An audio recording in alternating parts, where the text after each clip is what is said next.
صرف قرآن ہے، صرف قرآن آن لائن یوٹیوب چینل میں آپ کا استقبال ہے۔ محترم ناظرین، علماء کرام کے ہر طرح کے دینی، علمی، اصلاحی بیانات اور پیغامات محبت کے لیے نیز بہترین حمد و نعت کے لیے ہمارے چینل کو سبسکرائب کریں اور بیل آئیکن کو دبانا نہ بھولیں تاکہ ہمارا ہر اپڈیٹ آپ کو پہلے مل سکے۔ جناب رسول اللہ صلی اللہ علیہ وسلم سے پہلے دنیا کی جو صورتحال تھی آپ کے سامنے ہمیشہ تذکرہ کیا جاتا رہا، ان دنوں بھی کیا گیا۔ ان صورتحال میں آقا صلی اللہ علیہ وسلم نے جو تعلیمات دی، چاہے وہ تعلیمات اللہ کی عبادت اور بندگی کے تعلق سے ہو، وہ تعلیمات عورتوں کے تعلق سے ہوں، وہ تعلیمات بچوں کے تعلق سے ہو، وہ تعلیمات غلاموں کے تعلق سے ہو، وہ تعلیمات جانوروں کے تعلق سے ہو، وہ تعلیمات انفرادی زندگی کے تعلق سے ہوں، یا وہ تعلیمات اجتماعی زندگی میں ہماری معاشرت، ہماری تجارت، ہماری زندگی کے معاملات کے تعلق سے ہوں، زندگی کے سارے معاملات میں آقا صلی اللہ علیہ وسلم نے اس معاشرے میں جہاں ہر طرح کی خرابی تھی جو تعلیمات دی ہیں،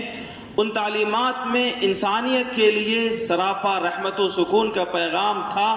جسے دنیا نے عمل کر کے دکھلایا کہ ان تعلیمات پر عمل کر کے دنیا کی ہر طرح کی بدامنی ختم ہوئی اور دنیا کے اندر ہر طرح کا چین و سکون عام ہوا۔ ہم سب جانتے ہیں، خاص طور سے عورتوں کے تعلق سے، کہ اسلام سے پہلے اور آقا صلی اللہ علیہ وسلم کی رحمت بھری زندگی سے پہلے اور اس زمانے سے پہلے جب آقا صلی اللہ علیہ وسلم کو اللہ تعالیٰ نے نبی رحمت بنا کر نہیں بھیجا گیا تھا، تو ان عورتوں کی کیا حیثیت تھی سماج کے اندر، ان عورتوں کی کیا قیمت تھی معاشرے کے اندر، سوسائٹی کے اندر۔ تاریخی کتابوں میں، روایات میں یہ باتیں موجود ہیں کہ قدیم یونان میں عورتوں کو شیطان کی ماں اور بدی کی جڑ قرار دیا جاتا تھا۔ عورتیں یہ انسان نہیں سمجھی جاتی تھی، یہ جانوروں کی طرح سمجھی جاتی تھی، اور یہ سمجھا جاتا تھا کہ جس طریقے سے غلاموں کو خریدا اور بیچا جا سکتا ہے، ایسے ہی عورتوں کو بھی خریدا اور بیچا جا سکتا ہے۔ عیسائیوں کے یہاں یہ تصور تھا، اور بہت دنوں تک اسی بات میں بحث چل رہی تھی ان کی کہ آیا عورت انسان بھی ہے یا انسان نما مردوں کی خدمت کے لیے پیدا کیا گیا ایک حیوان ہے۔ یعنی ان کو اطمینان نہیں تھا کہ عورت انسان بھی ہے اور اللہ تعالیٰ کی ایک عظیم مخلوق بھی ہے، بلکہ اس کشمکش میں تھے کہ یہ عورت انسانوں کی اور مردوں کی خدمت کے لیے انسان کی جیسی شکل میں پیدا کی گئی اللہ تعالیٰ کی ایک مخلوق ہے۔ ہمارے برادران وطن ہندو بھائیوں کے یہاں عورتوں کے بارے میں یہ تصور تھا، ان کی کتابوں میں یہ بات لکھی ہوئی ہے، ان کا ایسا ماننا تھا کہ شوہر کے مرنے کے بعد جو عورت اپنے شوہر کی چتا پر جل جائے اور جل کر اپنی جان دے دے، وہی عورت عزت دار عورت ہے اور وہی عورت باعزت خاتون ہے۔ لیکن اس طرح کی تصوراتی زندگیوں میں نبی پاک علیہ الصلوۃ والسلام کی آمد ہوئی، اور آپ علیہ الصلوۃ والسلام نے عورتوں کے تعلق سے جو رحمت بھرا پیغام دیا، آپ علیہ الصلوۃ والسلام کو ایک موقع سے بشارت دی گئی کہ یا رسول اللہ، آپ کے گھر میں بیٹی پیدا ہوئی ہے۔ صحابہ کرام زمانہ جاہلیت کے رسم و رواج کے مطابق ان کے چہروں پر ایک طرح کی عجیب و غریب مایوسی چھا گئی۔ آپ علیہ الصلوۃ والسلام نے ایسے موقع سے ارشاد فرمایا کہ یہ بیٹیاں تو ہمارے لیے اللہ تعالیٰ کی رحمت ہیں۔ قرآن مجید میں بھی زمانے جاہلیت کا ایک تصور پیش کیا گیا کہ جب ان کے یہاں بیٹیاں پیدا ہوتی، اذا بشر احدهم بالانثى ظل وجهه مسودا وهو كظيم، بیٹیوں کے بارے میں خوشخبری دی جاتی تو ان کا چہرہ نحوست اور بدبختی کی وجہ سے سیاہ ہو جاتا، ان کے چہرے پر سیاہی پھیل جاتی۔ یتوارا من القوم، لوگوں سے یہ باپ چھپنے لگتا، جس کے یہاں بیٹی پیدا ہوتی یہ باپ سماج اور معاشرے کے منہ سے اور اس کے چہرے سے اپنا چہرہ چھپاتا کہ لوگ کیا کہیں گے، بیٹی کا باپ بن گیا ہے، اس کے گھر میں بیٹی پیدا ہوئی ہے۔ یعنی بیٹی کی پیدائش ذلت کا ایسا سامان تھا کہ جس باپ کے یہاں بیٹی پیدا ہوتی وہ باپ اپنا سر چھپاتا پھرتا، ایمسکہ علی ہون ام یدسہ فی التراب۔ اللہ تعالیٰ فرماتے ہیں کہ وہ باپ اس ادھیڑ بن میں رہتا اور اس پریشانی میں اور اس کشمکش میں رہتا کہ میں اپنی اس بیٹی کو ذلت کے ساتھ اپنے پاس رکھ لوں یا اسے زندہ زمین میں دبا دوں۔ الا ساء ما یحکمون، اللہ فرماتے ہیں کہ جاہلیت کا یہ فیصلہ بہت برا تھا۔ جو لوگ یہ تصور کرتے تھے کہ بیٹیاں زحمت ہیں اور جو لوگ بیٹیوں کو زندہ زمین میں دفناتے تھے، جو لوگ بیٹیوں کو بدی کی ماں اور گناہ کی جڑ قرار دیتے تھے،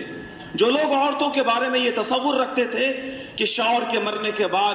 جو بیوی اپنے شوہر کے ساتھ اس کی چتا پر جل جائے وہی قابل عزت ہے، ایسے تمام تر تصورات باطل ہیں اور غلط ہیں، اور آقا صلی اللہ علیہ وسلم نے ایک خاتون کا اور ایک عورت کا مقام و مرتبہ ہر صورت میں اور ہر روپ میں رحمت بھرا بتایا۔ آپ علیہ الصلوۃ والسلام نے عورت کے وجود کو چاہے وہ جس شکل میں ہو رحمت کا ایک سبب قرار دیا اور رحمت کا ایک وجود بتایا۔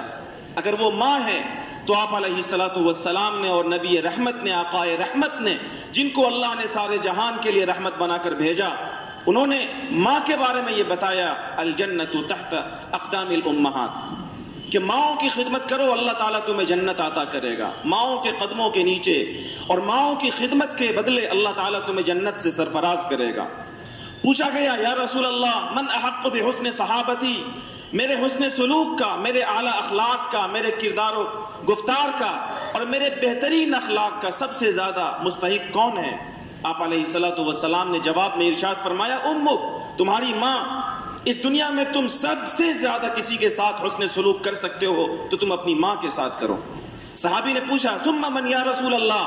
اے آقا اس کے بعد کون ہے سب سے زیادہ حسن سلوک کا حقدار؟ آپ علیہ الصلوۃ والسلام نے فرمایا امک، تمہاری ماں۔ دوبارہ یہی بات آقا صلی اللہ علیہ وسلم نے ارشاد فرمائی۔ تیسری مرتبہ جب اس صحابی نے پوچھا ثم من یا رسول اللہ، اے اللہ کے رسول اس کے بعد کون ہے؟ آپ نے 2 مرتبہ ماں کا مقام بتایا۔ میں پوچھنا چاہ رہا ہوں کہ ماں کے بعد حسن سلوک کا سب سے زیادہ مستحق کون ہے؟ تو آپ علیہ الصلوۃ والسلام نے تیسری بار بھی یہی بات ارشاد فرمائی ثم امک، تمہاری ماں۔ تمہاری ماں تمہاری خدمت کا سب سے زیادہ حقدار ہے۔ صحابی نے جب چوتھی مرتبہ پوچھا تو آقا صلی اللہ علیہ وسلم نے فرمایا پھر تمہارا باپ، یہ تمہارے حسن سلوک کا سب سے زیادہ حقدار ہے۔ تو ایک ماں، ایک عورت اگر ماں کی شکل میں ہے، ایک عورت اگر ماں کی روپ میں ہے، تو آقا رحمت صلی اللہ علیہ وسلم نے ان کی خدمت اور ان کا مقام اور ان کا مرتبہ اتنا بلند کیا کہ بار بار صحابی نے پوچھا یا رسول اللہ میری سب سے زیادہ حسن سلوک کا اور میری سب سے زیادہ عزت کا اور میرے طرف سے سب سے زیادہ بہتر اخلاق کا مستحق کون ہے؟ تو آپ علیہ الصلوۃ والسلام نے ایک ماں کا مرتبہ بتایا کہ وہ تمہاری ماں۔ اگر یہ عورت ایک بیٹی کی شکل میں ہے، ایک بہن کی شکل میں ہے، تو آقا صلی اللہ علیہ وسلم نے فرمایا من عال جاریتین، کہ جس نے اپنی 2 بیٹیوں کی پرورش کی، جس نے اپنی 2 بہنوں کو پالا پوسا۔ محدثین فرماتے ہیں کہ ابنتین جاریتین یا اس طرح کے جو الفاظ احادیث کے اندر آئے ہیں اس کا مطلب یہی ہے کہ بیٹی ہو یا بہنیں ہوں، اگر 2 بیٹیوں کی کسی نے پرورش کی اور 2 بہنوں کی کسی نے پرورش کی اور اچھی پرورش کی، جاء یوم القیامت انا وہو ہاکذا، وہ اور میں قیامت کے دن اللہ کے دربار میں اس طرح آئیں گے ملے ہوئے۔ آقا صلی اللہ علیہ وسلم نے شہادت کی اس انگلی کو اور بیچ کی انگلی کو ملا کر ارشاد فرمایا کہ جس طریقے سے یہ 2 انگلیاں آپس میں ملی ہوئی ہیں اسی طریقے سے بہنوں کے ساتھ اور بیٹیوں کے ساتھ اچھا سلوک کرنے والا، اس کے ساتھ اچھی پرورش کرنے والا اللہ کے یہاں اس طریقے سے آئے گا۔ آپ علیہ الصلوۃ والسلام نے ایک موقع سے ارشاد فرمایا کہ اللہ تبارک و تعالیٰ نے جنہیں بیٹیاں عطا فرمائیں اور انہوں نے اپنی 3 بیٹیوں کی اچھی پرورش کی، اس کی شادی بیاہ کرا دی اور اس کے بعد بھی اس کے ساتھ اچھا سلوک کرتا رہا، تو اللہ تعالیٰ اس کے گناہوں کو معاف کرے گا اور اللہ تعالیٰ اس کے درجات کو بلند کرے گا۔ پوچھنے والے صحابی نے پوچھا یا رسول اللہ اگر اس شخص کے پاس صرف 2 بیٹی ہو، آپ نے 3 بیٹیوں کے بارے میں یہ فضیلت بتائی، اگر صرف 2 بیٹی ہو کسی کے پاس اور وہ ان کے ساتھ اچھا سلوک کرے تو کیا وہ اس فضیلت کا مستحق ہے؟ آپ علیہ الصلوۃ والسلام نے فرمایا کہ ہاں، اگر کسی نے اپنی 2 بیٹیوں کے ساتھ یا اپنی 2 بہنوں کے ساتھ بھی ایسا سلوک کیا کہ اللہ تعالیٰ نے انہیں بیٹیاں دی یا بہنیں دی، باپ کا انتقال ہو گیا اور اس نے اپنے ان بیٹیوں کے ساتھ اور اپنے ان بہنوں کے ساتھ اچھا سلوک کیا، تو اللہ تبارک و تعالیٰ اسے جنت عطا فرمائے گا۔ پھر صحابی نے پوچھا یا رسول اللہ اگر بیٹی صرف ایک ہو تو بھی کیا یہ فضیلت اسے ملے گی؟ آپ علیہ الصلوۃ والسلام نے فرمایا کہ ہاں، کسی نے ایک بیٹی کی بھی اچھی پرورش کی اور اس کی مناسب تربیت کا انتظام کیا، اس کی عمر ہو گئی، اس کی شادی بیاہ کرا دی، تو آقا صلی اللہ علیہ وسلم فرماتے ہیں کہ اللہ تعالیٰ اسے جنت عطا فرمائے گا۔